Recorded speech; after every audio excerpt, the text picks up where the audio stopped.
یہ کہانی زینب اور علی کی ہے۔ زینب ایک ٹینی مزاج رکھنے والی، پردہ دار، نرم دل لڑکی تھی جو قرآن پڑھاتی تھی۔ وہ چھوٹے بچوں کو مسجد کے ساتھ ایک کمرے میں ناظرہ قرآن سکھاتی تھی۔ وہ خاموش طبع، سادہ مزاج اور انتہائی خوبصورت دل کی مالک تھی۔ علی ایک پڑھا لکھا انجینئر جو شہر سے دیہات کی طرف ایک سڑک کے پروجیکٹ پر کام کے لیے آیا تھا۔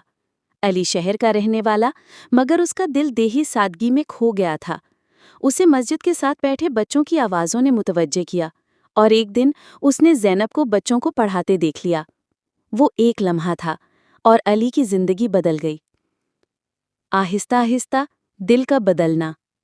علی نماز کا پابند نہیں تھا، مگر اب مسجد کا رخ روز کرنے لگا، صرف اس لیے نہیں کہ زینب کو دیکھ سکے، بلکہ اس کے اندر کی تبدیلی نے اس کے دل میں خشیت اور محبت دونوں پیدا کی۔ اس نے زینب سے کبھی بات نہیں کی، نہ ہی کوئی ناپاک خیال دل میں آیا۔ وہ صرف اسے دیکھ کر سکون پاتا تھا۔ زینب کو بھی کچھ محسوس ہونے لگا تھا۔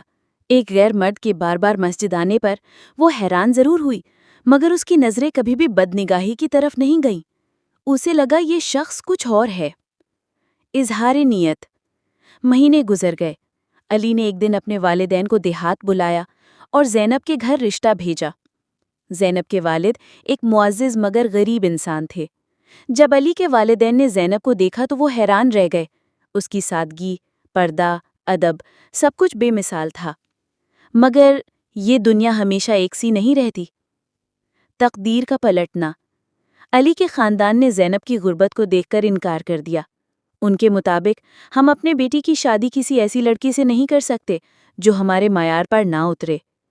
علی نے بہت لڑنے کی کوشش کی، مگر ماں باپ کی ناراضگی اسے توڑ دیتی تھی۔ زینب کے والد نے علی کے انکار کو وقار کے ساتھ قبول کیا، مگر زینب خاموش ہو گئی۔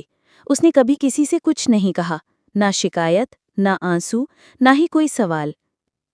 نئی راہیں، پرانی یادیں۔ علی شہر واپس چلا گیا۔ اس نے کئی سال شادی نہیں کی۔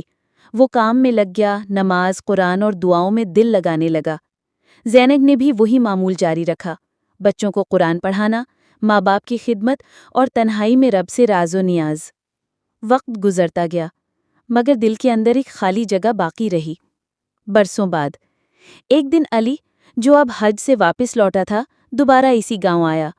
اس کی ماں اب فوت ہو چکی تھی اور باپ بھی بستر مرگ پر تھا۔ وہ زینب سے آخری بار ملنا چاہتا تھا، نہ کسی خواہش سے، نہ کسی امید سے، بس ایک سلام کے لیے۔ جب وہ مسجد کے پاس گیا تو وہی کمرہ بند تھا۔ ایک پرانا شخص ملا جس نے بتایا، بیٹا، وہ بی بی زینب 2 سال پہلے فوت ہو گئی۔ انہوں نے پوری زندگی شادی نہیں کی، روز قرآن پڑھاتی اور کہتی تھی کہ اللہ کے فیصلے سب سے بہتر ہوتے ہیں۔ علی زمین پر بیٹھ گیا۔ اس کی آنکھوں سے آنسو بہنے لگے۔ اس نے آسمان کی طرف دیکھا اور صرف اتنا کہا، یا اللہ، جس محبت کو تو نے میرے دل میں رکھا، اسے تو نے اپنی راہ میں قربان کروا دیا۔ میں شکر گزار ہوں، کیونکہ وہ محبت پاکیزہ تھی اور شاید اسی لیے ہمیشہ کے لیے میرے دل میں رہ گئی۔